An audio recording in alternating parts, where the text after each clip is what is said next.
Bien, nous allons donc regarder les propriétés de l'eau et surtout ce qu'on appelle les anomalies. C'est quelque chose qui est assez étrange. Les gens ont l'habitude de dire que l'eau a un comportement anormal. Alors on va voir pourquoi, parce que l'eau, normalement, elle devrait avoir un comportement tout à fait normal. Et le fait qu'on dit anormal veut dire qu'il y a toujours des mystères qui tournent autour de l'eau. Donc la première propriété, c'est une propriété qui est extrêmement importante, c'est ce qu'on appelle la densité. Donc la densité, c'est le rapport entre une masse et un volume, c'est-à-dire on prend un volume de matière donnée et on mesure la masse qui est contenue dans ce volume. Donc pour l'eau, c'est simple, on a cette chance que c'est 1 gramme par centimètre cube. 1 gramme d'eau, 1 centimètre cube, c'est facile. Ce n'est pas le cas pour tous les liquides. Alors la densité, comme le montre la photo qui est ici, c'est ce qui va permettre de faire spontanément des classements. C'est-à-dire que quand vous avez plusieurs liquides, eh bien, ils vont toujours se placer de manière à ce que le liquide le plus dense soit au fond et le liquide le moins dense se retrouve en position supérieure. Donc là, vous avez plusieurs fluides.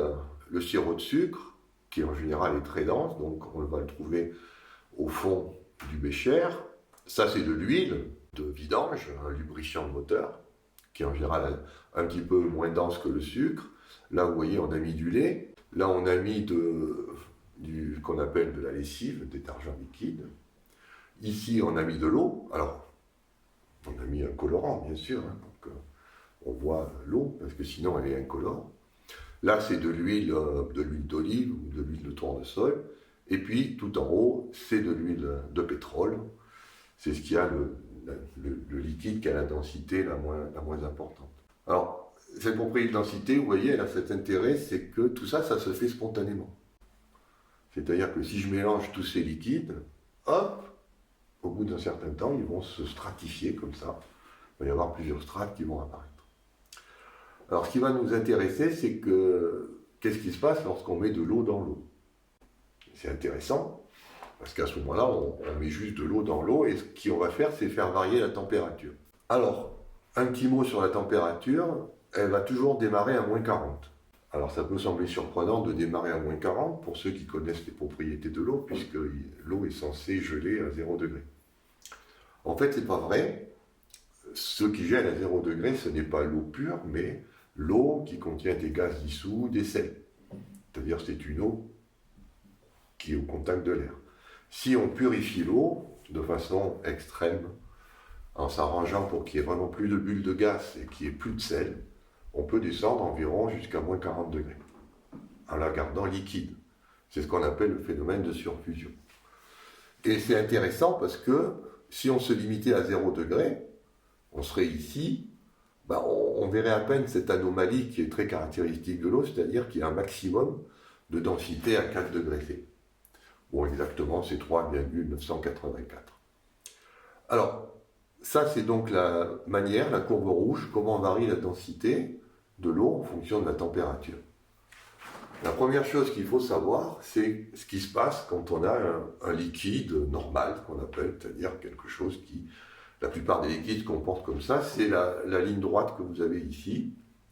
C'est-à-dire que quand je chauffe un liquide normal, sa densité doit diminuer. Il devient moins dense. C'est ce qu'on voit, l'eau le fait entre 4 degrés et jusqu'à l'ébullition. Elle peut effectivement se comporter comme un liquide normal. Ce qui est anormal, c'est qu'au-delà, en dessous de 4 degrés, vous voyez, elle devient de moins en moins dense. Alors ce phénomène est bien connu depuis 400 ans.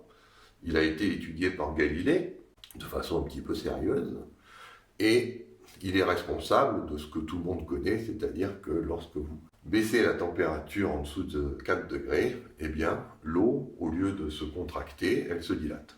Ce qui fait que si vous avez des canalisations, les canalisations vont exploser parce qu'elles ne sont pas prévues pour fonctionner à ces domaines de température. Bon, tout le monde sait ça, que la glace, lorsqu'elle apparaît, elle a une densité qui est beaucoup plus faible que l'eau liquide, et donc on est dans cette zone-là avec ce qu'on appelle une anomalie.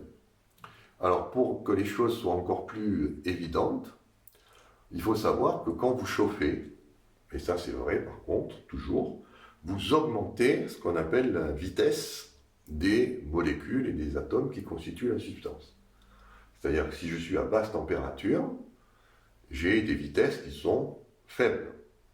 Si je monte en température, ces vitesses s'accélèrent, d'autant plus que je suis haut en température. Alors, regardez ce que ça veut dire ici quand on est de ce côté-là.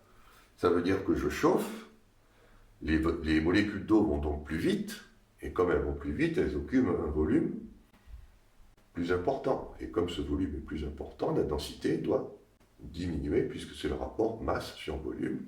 La masse, elle, ne change pas. Qu'est-ce qui se passe quand je suis dans cette zone-là? Et c'est là où c'est vraiment très bizarre. C'est que là, plus je refroidis, plus les molécules vont lentement.